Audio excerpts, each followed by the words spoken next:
भाजपा ने बदला ले लिया।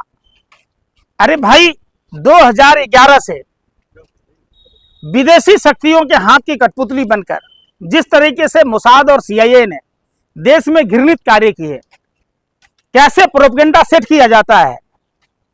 आप एक बात बताओ, राजीव गांधी जी प्रधानमंत्री थे, अटल बिहारी वाजपेयी जी को इलाज के लिए भेजा या नहीं भेजा? इंदिरा गांधी जी की प्रचंड बहुमत आई थी, 2 सीटें विपक्ष के लिए छोड़ी या नहीं छोड़ी? आप बताओ ये बात। जो आरएसएस देश के क्रांतिकारियों के खिलाफ मुखबिरी करता था, बैन लगाने के बावजूद कभी कांग्रेस की सरकार में आरएसएस नेताओं पर कोई हमला करवाया? जैसा बंगाल में हो रहा है, इलाज तक कराने के लिए प्रशासन का सहारा लेकर डॉक्टरों को धमकाया जा रहा है। तो इससे बड़ा लोकतंत्र की हत्या क्या होगा बताओ आप।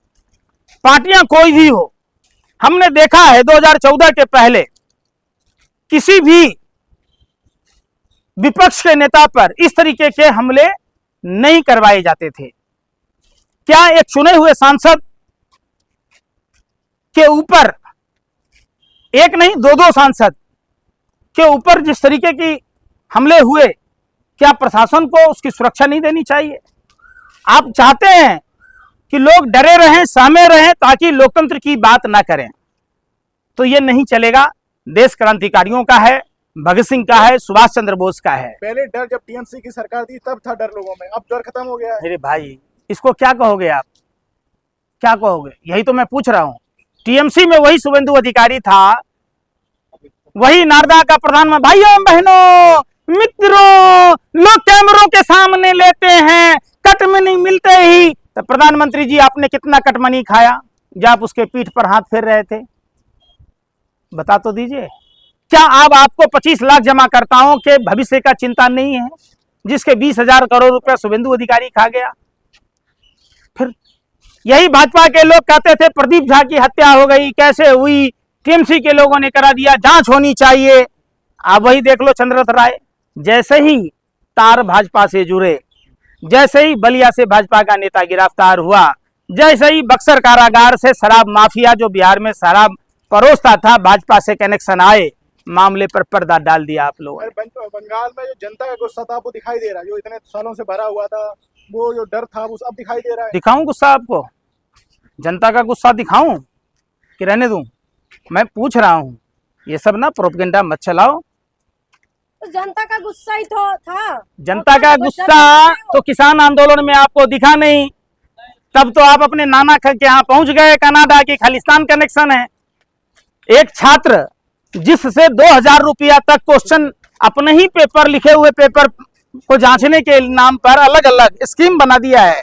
इसके लिए 100 रुपया देना होगा, हर सवाल का ये देना होगा। अरे भाई, एक छात्र को अपना कॉन्फिडेंस है कि उसने क्या लिखा है, उसके नाम पर सीबीएसई पॉकेटमारी कर रही है। भाजपा सरकार में कोई ऐसा मंत्रालय है? सड़क पर चलोगे तो टोल के नाम पर पॉकेटमारी, फोन यूज करोगे तो रिचार्ज के नाम पर पॉकेटमारी।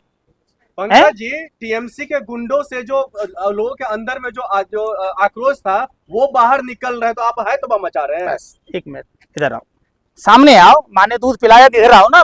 अरे सवाल करो ना, मैं कह रहा हूँ माँ का दूध पियो तो आओ ना यार। आम जनता था, कोई बीजेपी का कार्यकर्ता भाई, नहीं था। शुभेंदु अधिकारी भी टीएमसी में था, सीबीआई ईडी जाता था ना। अब तुम्हारा फूफा हो गया है भाई, अरे तुम्हारा हमला का अब से अरे यार, फिर वही बात करने वाला इस्लाम नाम का एक विधायक हुआ करता था टीएमसी में। भाजपा वाले कहते थे विदेशी है, विदेशी है। जैसे ही भाजपा ज्वाइन किया वो स्वदेशी हो गया, कोई बांग्लादेशी नहीं है जी। शुभेंदु अधिकारी के यहाँ सुबह में सीबीआई, दोपहर में ईडी, शाम को इनकम टैक्स, डेली पैसेंजरी का काम करता था। अरे यार, मैं पूछ रहा हूँ, हमला और सीबीआई का क्या कैसे मतलब है? क्या कनेक्शन है, क्या मतलब? 25 लाख लोगों के शुभेंदु अधिकारी ने 20,000 रुपए, करोड़ रुपए खाए।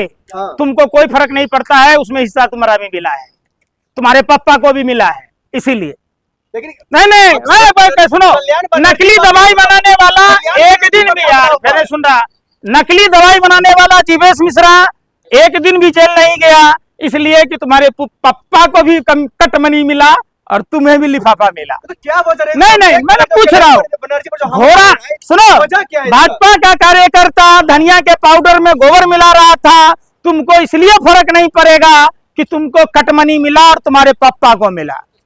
तुम्हारी एक महिला मंडल व्यापार मंडल अध्यक्ष पेंटी बड़ा चुरा रही थी बनारस में, है? अभिषेक बनर्जी और कल्याण बनर्जी पर जो हमला हुआ है, इसके पीछे का वजह क्या है?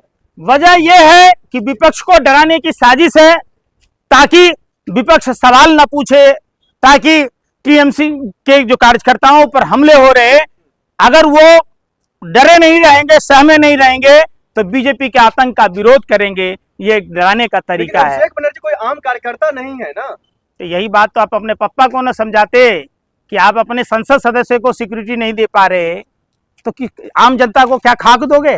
क्या उम्मीद करे सरकार में कि सरकार में दो सांसद सुरक्षित नहीं है, तो हम जैसे आम कार्यकर्ताओं का क्या होगा? जय हिंद, जय भारत।